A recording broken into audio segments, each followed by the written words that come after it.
নমস্কার বন্ধুরা, আজকে 14ই এপ্রিল 2025। আপনারা হয়তো ভাববেন যে আজকের দিনটা কেন এতটা গুরুত্বপূর্ণ, আজকের দিনের ইম্পর্টেন্স কি আছে। 1944 সালের 14ই এপ্রিল অর্থাৎ ঠিক আজকের দিনেই ইন্ডিয়ান ন্যাশনাল আর্মি অর্থাৎ ভারতীয় জাতীয় সেনা নেতাজি সুভাষচন্দ্র বসুর নেতৃত্বে প্রথমবারের মতো ভারতবর্ষের ময়রাঙে প্রথমবারের মতো তিরঙ্গা বর্ণিত পতাকা উত্তোলন করেন এবং এটা করেছিল তারা ব্রিটিশ আর্মিকে হারিয়ে।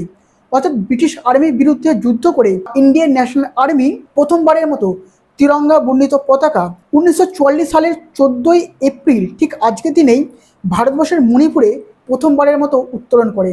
তার নেতৃত্ব দিয়েছিলেন আমাদের নেতাজি সুভাষচন্দ্র বসু এবং এই পতাকাটা উত্তোলন করেছিলেন লেফটেন্যান্ট কর্নেল শওকত আলী।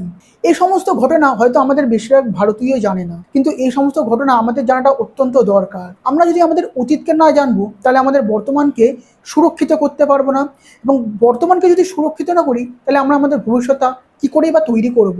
আর একটা কথা মনে রাখবেন, অখণ্ড ভারতের বলতে পারেন প্রথম প্রধানমন্ত্রী কিন্তু নেতাজি সুভাষচন্দ্র বসু। অনেক কথা হয়তো আমাদের পড়ানো হয়নি, কিন্তু এই সমস্ত কথা আমাদের জানা কিন্তু অত্যন্ত দরকার। তো আজকের জন্য এতটাই। দেখা হচ্ছে পরবর্তী একটি ভিডিওতে।